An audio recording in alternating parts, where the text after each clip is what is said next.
じゃあ早速 DTM やっていきたいんですけども、やっぱりなんでしょう。ごめんなさい。金谷さん言ってみます。厳密に言うと DTM ではないです。マックは人間の言葉を理解するって言われてた。それで機嫌悪くなってる。そう、機嫌悪くなるとするんですけど、でこれを立ち上げます。あ、すごい。もう爆弾マーク。いきなり爆弾マークです。ほらね、なかなか始まらないでしょ。ね。ミディが入った。入った。いいっすね。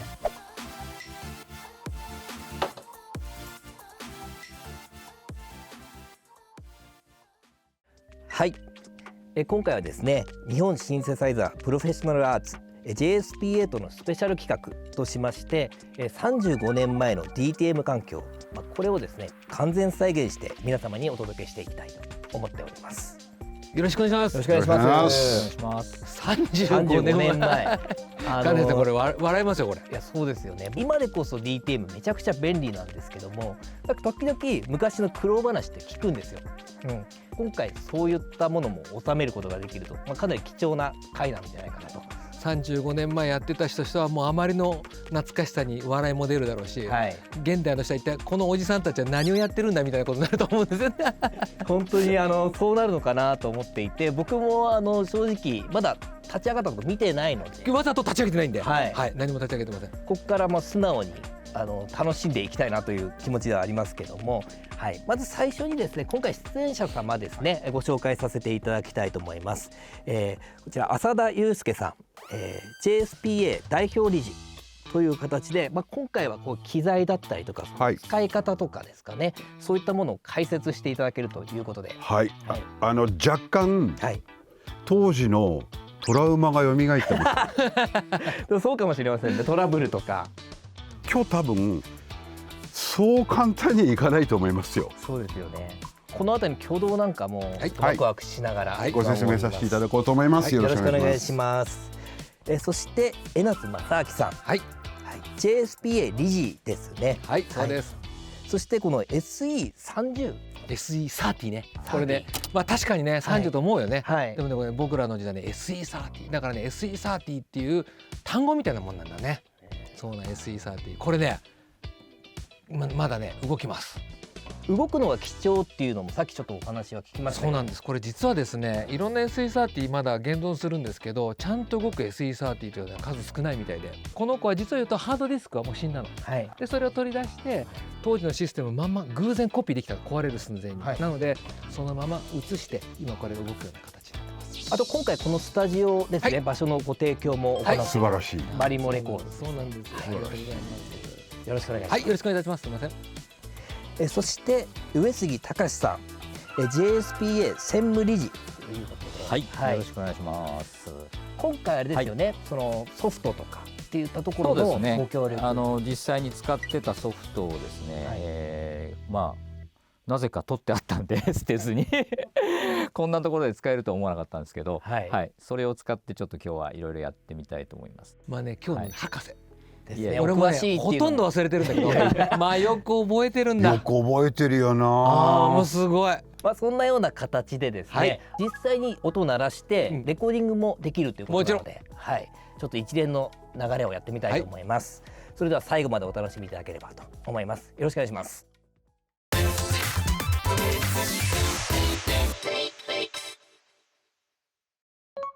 いいね、なかなかいい。なんかあれだ、スリープリックス。よかったです。じゃあ早速 DTM やっていきたいんですけども、やっぱりなんでしょう。ごめんなさい。金谷さん言ってみます。厳密に言うと DTM ではないです。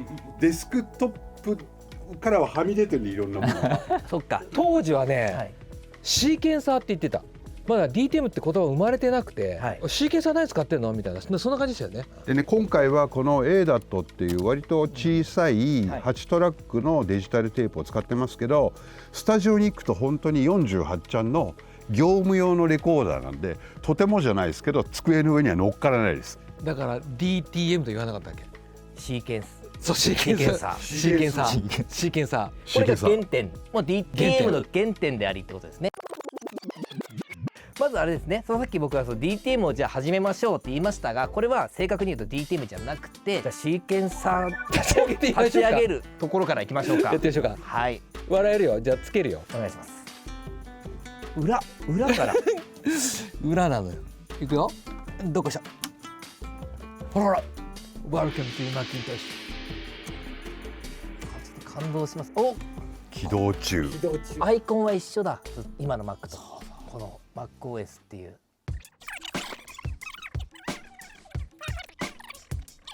ど上メニューがあって左に Apple アイコンあって変わんないというか完成されてますね。変わってないのよ。変わってないですね。さあじゃあここからそうです。博士にちょっとオペレーションしてもらえますか。そうですね。はい。皆さんソフトって言ったら、はい。中に入ってるものをダブルクリックして立ち上げるでしょ。基本そうですよね。今の DAW。違うんですよ。ちょっとじゃあ博士お願いします。はい。師匠お願いします。フロッピー。フロッピーディスクです。これがソフトになってる。これがソフトのまあこれ今日はビジョンというソフトを使いますけど、バージョン 1.32。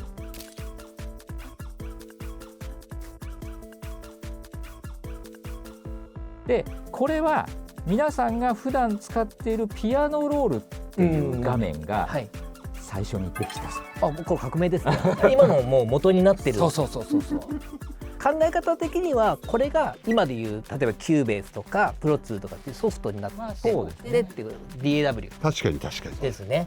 じゃあこれを入れることによってインストールじゃない。そう入れることによって動くんですけど、ちなみにこれ入れます。はい。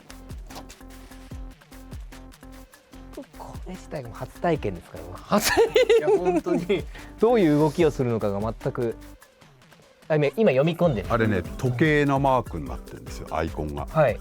あれこれって今もなんか今そうかレインボーマーク。そうレインボーカーソル今ねここにソフトがこう出てきてるじゃないですか。一緒ですね。今のこうなんか読み込んだこれフォルダーがあってで、まあこれを使ってソフトを立ち上げるんですけど、ここの中にこれをコピーして使ってたんですね。で今ねこれちょっとねコピーしてあると思うんですけど、音も可愛いですね。こうディスク読み込むと聞こえるかな。可愛いと思う人とも僕らからするとイライラする。さっきトラウマっておっしゃってましたよね。エラーが起こりました。起きました。エラーです。ちょっと待ってくださいよみたいな感じ。こういうのが頻繁に起こるのか。頻繁に起こるわけですよ。でねちょっと今ごめんなさい。このソフトだとちょっとエラーが起こるんで、ちょっとこっちのディスクを使ってみますね。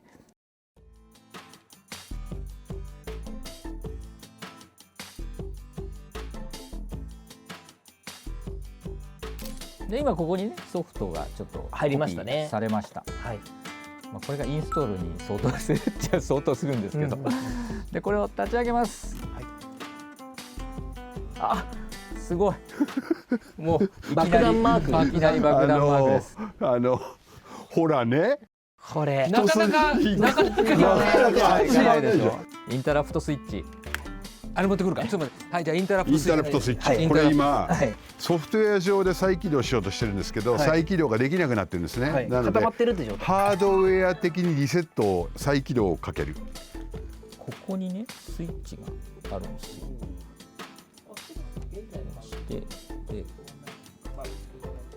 でこれを押しますと、今リセットかかってもう一回再起動。いいですね。こういうのも見れて、要はやっぱり仕込みみたいだけど仕込んでないからね。普通に起きるってことですね。そう。動かしてみましょうか。もう一回いけんのかな。これみんなでスタジオで祈るんですよ。そうですよね。これ今僕ちょっと祈ってますもん。固まった。固まっただ。固まりました。この間も英語モードで立ち上げたような気がするんで。いや、だったかな。そんな気がする。だからちょっとこれでもう一回ディスクでやってみます。当時のスタジオを思い出して冷や汗が止まらない。だいたいこういうのって有名な方にちょっとやってくださいって言われてスタジオに行った時ほど機嫌を崩すんですよ、こいつは。マックは人間の言葉を理解するって言われてたの。それ機嫌悪くなってる。そう、機嫌悪くなる。だからいい子だねって言って。ダメだ。フリー来たキーディスク入れる。これです。でこれをこう入れるじゃないですか。怖いですね。それでやっと立ち上がる。うわ結構硬派ですね画面が。硬派っていう言い方。いや面白い。本当にそれで今これでじゃあもう打ったら入る状態。なはずなんなですはずなんだ。今みんなドキドキしてる。まあちょっと今一回鍵盤弾いてもらっていいですかまず。まあ鍵盤弾くと今ミディインターフェースの方に。インターフェースの方に来てるんですが、はい。これがじゃあパソコンに入るかどうかっていうのが。多分ねアウトされてない。これスルーなのにアウトされてないからちょっと一回やってみよう。ならない？後ろ間違えたかな最初ね。いよいよ大の大人3人が。僕はもう見守るしかないですこれは。コンピューターの方に入ってない。間違え。こっちだちょっと待ってください。これ一瞬ちょっとボリュームいける。いったいった。オッケーだ。はい。原因なんだったんですか。音のヒューマンエラー間違い。あ、ごめんなさいそういうこともあるってことですね。そうそうなんだよ人じゃねえか。なんだよみたいな。いや面白いですね。面白い。面白い本当に。今大の大人3人がああでもねこうでもねってやってたのって、はい、DAW を立ち上げて新規インストゥルメントトラックを立ち上げるっていうところでつまずいてた。つまずいてる。そうそうね実際のところ。そうそこでする。音源が鳴らない鍵盤弾いても鳴らないっていうのをやった。永遠やってた。いやでもこれで解決して解決して気持ちよく次に行ける。ゲームみたいですねもう。ゲーム。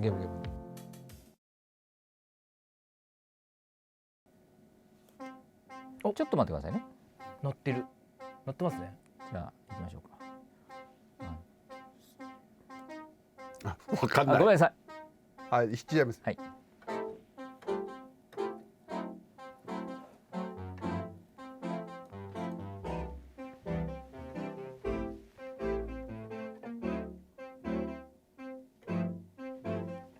今記録されてるんですよねこれ。慣れてる。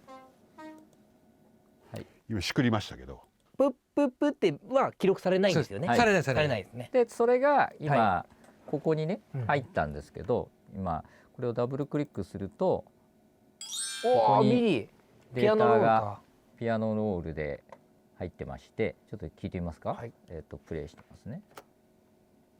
これがねバウンシングボールって言うんですけど、おしゃれですね。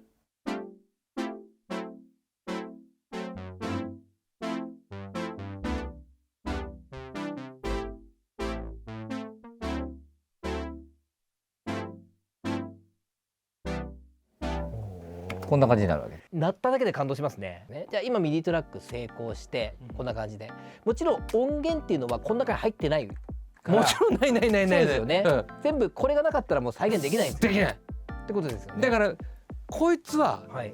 ミディしかコントロールできない。あくまでこの演奏をしてくれっていう依頼があってなってこいるつは依頼を受けたわけ。だけですよね。うんトラック分申請いるんですよね。そうそうそうそう。もちろんもちろろんもちろん全チャンネル。全チャンネル。いくらかかるんですか。10分くらい。だからもうだからよ。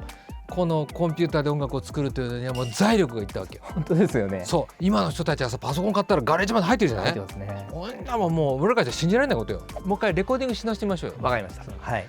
じゃあこの演奏を、はい。で今ね、はいここにちょっとここ見てもらうと、これはね、最近のシーケンサーであんまりないタイプのはいあれなんですけど、浅田さんに打ち込んでもらったやつ A のところに浅田って書いたんですけど、はいこれね B のタブをダブルクリックすると、もう一回こうニュータイプシーケンスっていうのが出てきて、はいこれノーマルっていうのを1個選ぶと A のシーケンスと B のシーケンスもう1個できるんですよこれ。はい。で次はだから2曲目っていうかってなりますよね。に、レコーディングしました。同じファイルのはい。中で何曲もね何曲もできる。ってことはじゃあ A は浅田さんさっき弾いてもらったやつ弾いてもらで、この後江夏さんに B を入れてもらうとか。でこれテンポももちろん変えられちゃうので、なんかああそう、ねだからでここ今いくつ今120 120だったのをちょっと下げます。早くしましょう。早くし128で。 128はい。いいですか。じゃあまず、このレコードボタンを押すとレコードウェイティング状態になるんですよ。これいいですか。でいつ始めてもいいんですけど、最初に弾いた瞬間にクリックに変わるんで、はい。いきますよ。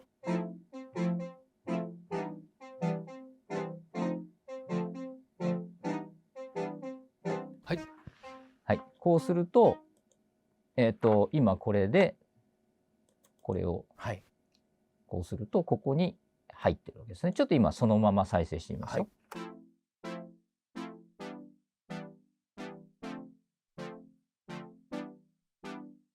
入ったと。ね、ミディが入った。ミディが入った。いいっすね。で今これは、実際にはちょっと手引きなんでっていう感じじゃないですか。クオンタイズあるんですか？もちろんあります。クオンタイズあります。はい、もちろんあります。オプション G だったから、まあいやちょっと上メニューからもいける。はい、上メニューからもいけます。だいぶセレクション、ダブルでしたね。ダブルだ。これで今なりましたね。なった。大体こうなんかクオンタイズ値が変になっちゃった時は手動で直す。手動で直すんですけど。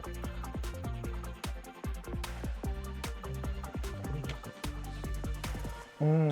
それでコマンドなったね。なった。それでここにねリピートトラックに打てるんですよ。はい。永遠に繰り返す。これそうすると。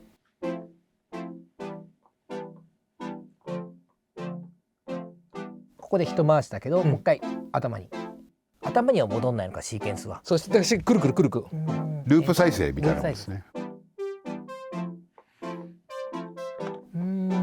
でちょっと待ってね。ちょっと待ってください。ちなみにじゃあこれを聞きながら。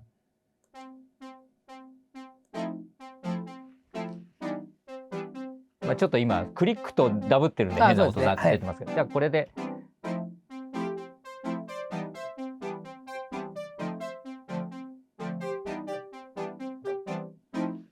今ねちょっとこんな感じでメロディーを入れると、今聞いてみます。はい。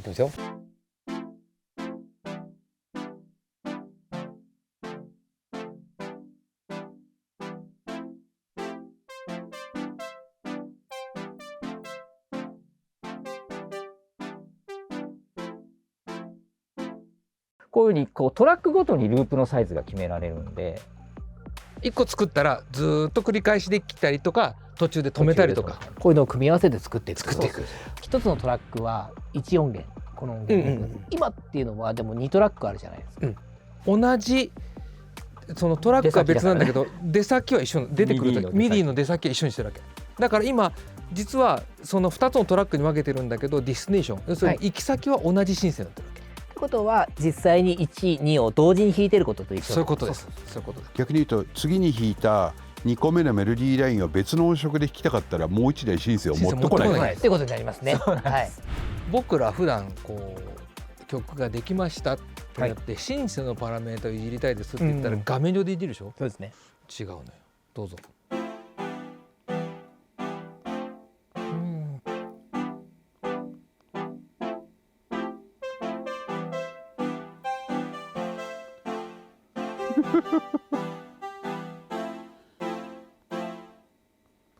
手でやるわけ。これを今度出来上がったら、今演奏したものをテープにレコーディングしなきゃいけないわけ。そうテープにレコーディングするオーディオになるから、さらにこっちで違うことを重ねたりも一応できます。もちろん。それ今の考え方で一緒ですよね。だから1台しかシンセを持ってない人は今みたいにパッドをやってテープに録音色を変えて、次はベース1台のシンセで重ねていくみたいなこともやろうと思えばできるんです。ただ後戻りはできないよ。できない。後戻りは後戻りなんかないよ。アンドゥとかないですもんね。ない。一応皆さんが知りたいじゃあこのピアノロールのね、画面ですけれども、一応ここにベロシティとかっていうのがあって、見たことないあるでしょ。今と変わらないですね。完成されてるんですね、この段階で。でもね、これは実は当時ものすごく画期的だったの。僕らそのイベントリストって数字で打ってる人からすると、これなんだこれっていう、これはだからちょっととっつきにくかった。逆に今まで数字で僕ら数字で打ってるから、数字で打って入れてってた打ち込みをリアルタイムでレコーディングしてて、今のに近くなってるよね。最初はびっくりしたのこれ。今もありますよね。てか今でもこれで打ち込んでる人いるよ。片手でこう点検してバーって打ち込んでいく人。職人ですよね。こうやって打ち込んでる人。あれ。職人ですね。職人。じゃあ無事ミディが取れまして、はいはい、次は何をやるんですか？次は動機ですか。ボーカル取っちゃった後にシーケンスフレーズ間違えてたんで直してもいいですかってなった時どうします？戻んなきゃいけないですよね。戻るんですけど録音し直すんですが、はい、そのシーケンスと同じタイミングでテープにシーケンス入れるのって不可能じゃないですか。そうですね。だから歌からもう一回やり直してもらわないと、はい、タイミング全部ずれますもんね。音楽としては破綻しますね、はい、いけないじゃないですか。はい、なので最初にそのオーディオの機械の方にこのシーケンサーを同期してもらうっていう風にしてから録音を始めないと、合わせておくわけですね。そうなんですよ。いや基本的にはこのビジョンをスタートすると始まったよとかっていう信号が流れる。これがね逆なんだ。逆なんですか？逆なんだね。ものすごいいいリアクション。なんでお罠にはまればすぐですか。罠だらけです、ね。罠だらけ。ボロボロですけど。はい、ってことは逆だからこっちが出す。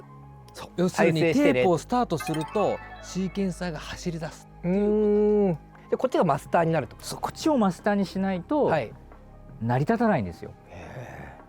じゃあそれをじゃあ実際実演で見せていただけると。何を取ります？やろうと思うんですけど。これは何ですか？懐かしいですね。お、知ってるんだ金谷さん。知ってます。はい。これ金谷さん知ってるよ。知ってます。VHS。はい。それもねちょっとハイグレードの画質がいい。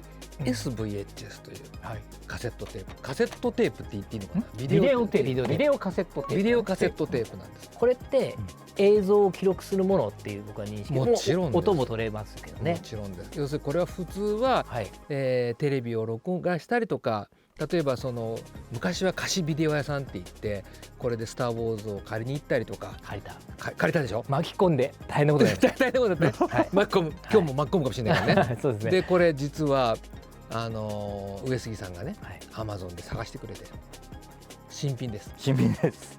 さっき開けました。入れてみましょうか。先生ドキドキですよ。これがねドキドキなんですよ。どうなんですよ。今ねシェルパーに荷物を渡したところです。でも今日の天気はどうかな。これ今ね、なんて出てるか。ノーフォーマット。フォーマットしなきゃいけないのか。そうなんです。はい。テープ全部回転し終わるまでフォーマットしますんで。はい。でまずテープが最初の方だとね記録が安定しないので少し早送りします。こうやって。はい。ね、少しこのぐらい早送りしておきます。早送りしてテープがちょっと回ってからフォーマットを押します。押しますね。はい。でこれでレッコピシコンといった。今フォーマットを開始してどのぐらい時間かかるんですか？目安ってあるんですかね？ご飯行って帰ってこれると思います。そのぐらいか。じゃあ3、40分ぐらいはかかるよね。じゃあここでついでなんで休憩しちゃいましょうか。そうですね。ごめんなさい。そうですね。休憩しましょうか。じゃあ待っておきましょう。はい。いや順調じゃないですか。でもなんだかんだでフォーマットまで行って。全然予想よりも。はい。怖いな。怖いな。じゃあフォーマットが完了したので。やったー。これでいい？じゃあスピーカーだけ気をつけない。一回止めます。そうするともうリワインドすると数字が出てくる。もう要するにもうタイムが入ってるんで。でこう走らせるとでロックしましたってくるので、今走らせるとちょびっとだけ時間が経ってゼロがスタートします。いきますね。じゃあ待ってくださいね。出るので、はい。これはレコーダー上のタイプですよね。フォーマットしたところを起点として始まってる。そういうことですね。その通り。さあここでですね。このタイムコードはこれとは何の連絡もない。そうなんですよ。これが読めないんですよ。はい。連携させなきゃいけないですもんね。連携させたいところなんですけど、今日はこいつが出すオーディオ信号があるんですけど、その信号を1トラック潰して、そこに録音するっていう作業をします。ここから信号を書き込んでみたいと思うんですけど、今こいつの SMPT のオーディオのアウトから、この ADAT の8、のところのインプットに刺さってるんで、これレックをオンにします。でこれで、レックボタンをいいですか、これ4秒で、はい、レックボタンを押して録音はスタートされましたね。じゃあ、いきますよ。これなんですか？ファックス。これが SMPT SMPT 信号。中になんか情報が入っているのを流してる。そうです。で終わって、じゃあ止めますか。はい。はい、でこれでこっちを止めて巻き戻します。これで実際にパソコンと同期することになるのか。同期するための準備が整った。準備が整ったんですけど、はい、さっき、ここのインプットのところにこの、SMPT を入れていたので、これちょっとモニターで聞いてただけなんで、これ一回取ります。抜きます。で、今度はアウトプットのところにこれを挿して、この信号を今度は SMPT のインっていう方にこうガチャッと入れます。はい、これで今度はインターフェースの方に、ADAT から SMPT 信号が来るということになるんですね。ちょっと再生してみますね。これ再生すると、でそうすると今ね、これ時間、これ1時間1分25秒でフレームこう今表示が出て、でシーケンススタートしてないんですけど、はい、で表示がちょっと暗くて見にくいと、今1時間1分47、48、49同期してますね。こっちのパソコンも同期してますというふうになっていて、ここの表示とこれが今同期している。これでタイミングが合うっていうことか。そういうことですよね。タイミングがオーディオの再生しますと、一応こうなってるんですけど、この今再生してるんですけど、こんな1時間3分のところにはシーケンスなんかねえよということになるんですが、どうすればいいですか？これはどうすればいいか。何分からこのシーケンスを始めますっていうのがオフセット値。まだここに明示されてないんで、今それを打ち込みます。そうするとそこが完全にゼロになって、そうです。再生するとゼロというかそこからスタート。ですね。今オフセット変えたんで1時間4分00のところにこのフレーズが来るようにちょっと設定今しました。はい。じゃあこれでオフセットかけたので、はい、ちょっと再生してみましょうか。ちょっと静かに待ちましょう。今あと1分ぐらいで4分のところでなる。4分のところでなるはずです。来い。おお。なんかこいつがハングしました。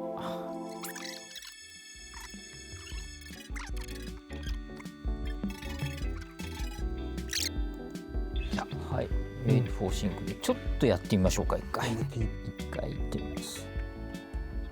そうすると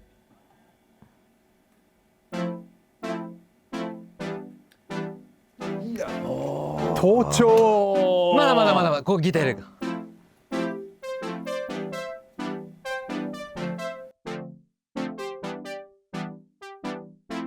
さあじゃあギター入れてみようか。これにギターでも入れてみますか。そうですね。オーディオレコーディングっていうのを一通りやってみたいから。どなたが弾かれます？じゃあ僕やってみますか。じゃあ金谷さん来るって言うんで、私弦を張り替えておきました。よいしょ。はい。すみません。お伺いします。難点がございまして、頭にカウントがないのでいきなりやってくるわけですね。いいですよ。32分の裏とかで入ってもらわなくていい。めちゃくちゃ難しいね。一番難しい。やれるもんならば。ちょっと一回やってみましょうか。取れるかっていうところを。じゃあこれで実際レコーディングさせていただきます。弾いてみます。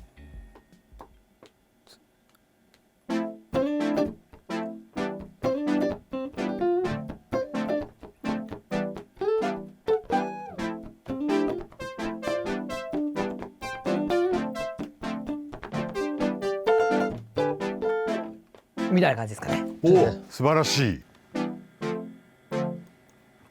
そうすると、今弾いた感じも録音されてるんです。されてるんです。これがオーディオです。それがオーディオです。ちょっと待ってくださいね。再生にして、で今度はこのレックのアームをこれ再生モードに変えて、そうですね。モニターモードに変えるわけですね。OK。じゃあ再生します。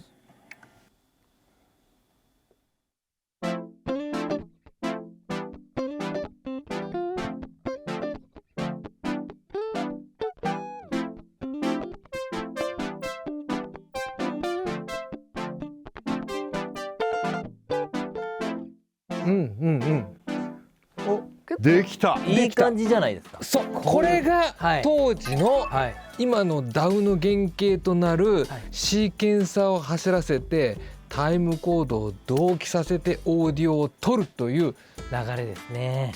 これはみんなだったらもうパソコンやったら多分10分で終わってるよね。そうですね。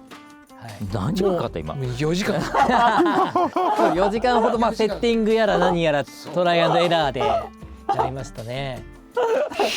4時間かけて8小節しかやってないよ。さらにあれはい、無事にレコーディング完了しましたけど皆様本当にありがとうございました。いやもうなんか絵に描いたような全てのセクションでトラブルがあったよね。本当に今編集で飛ばしてますけど、どんどん時間が増えてってるのが分かるから。わかるね。4時間ぐらいかかってる。 4時間ぐらい時間以上かかってんじゃないですかね。もうでも気がついたら。そう普段経験しないことだらけだったんで、気づいたらこんなに時間経ってたって感じで面白かったですけど、だから時間経つのがこう分かんないぐらい夢中になりますよね。ゲームやってるみたいな感じ、攻略みたいな感じでした。ああ、攻略近いですね。攻略。そう攻略ね。近いです。可愛いでしょ。めちゃくちゃ可愛い。デザインも可愛い。途中で何度も可愛いって褒めながら、そうだからもうよく頑張ったねと、はい、また時間も動いてねって言わないともう次立ち上がらないですよ。そうですよね。だからありましたからね。ありました。そういう大事な褒める感謝っていうのも勉強させていただきました。大事ですね。逆に言うと今恵まれてるっていうのはよくわかり、恵まれてるというかまた違う要素はあったんですけど、それこそさっきこう動かなくなった休憩中とかにいろいろお話できてっていうこういう余白っていうんですかね、そういうのはすごく楽しく感じましたけどね。今のその速乾早く対応してくれるものに関して言うと、トライアンドエラーができるようになったから、それはすごく今のが有利だと思います。今あれだけトラブルが起きるんで、ある種なんかこれやったらどうなのかな、これやったらどうなのかなっていう時間との勝負があって、ある程度やりたいんだけどしょうがない、締め切りもあるしスタジオのお金も重なるしっていうので諦めた部分やっぱあるんですよ。それが今や本当に電源入れてすぐにできるんで、これやってみたらどうかな、ダメだったっていうトライアンドエラーが今できるようになったのは、僕らはこの時代に比べて今のインセンティブだと思います。今の有利な部分だと思いますね。今ほらソロとかもずっと取っといて、なんか49番目のやつが良かったよなって選べるじゃないですか。それはすごい今の DAW の恩恵だと思いますね。その分僕らは1回の勝負にはすげえ力入れてましたけど、集中しないといけないですよね。そうです。僕はもう今日は DTM っていう体で来ていたので、ちょっとやっぱりシーケンスっていう言い方も違うのがよく分かった。そう DTM じゃないんだよね。コンセプトも DTM っていうよりはもう音楽制作の環境35年前っていうような感じなのかなと思いましたね。よくこれです曲書いてたね。いやでもすごく新しい視点という、新しいというかなんかこう新鮮なものを見れてより理解ができたかなと、このレコーディングに対するも楽しかったですね。本当に楽しかったです。ありがとう。本当にありがとうございました。という形で、今回この企画ですね、無事成功ということで。成功かな。成功かな。サンキューサンキュー。ありがとう。本当にありがとうございます。時間かかっちゃってすいませんでした。素晴らしい企画になりましたので、これで終わりたいと思います。じゃあ最後までご視聴いただきありがとうございました。皆様ありがとうございました。ありがとうございました。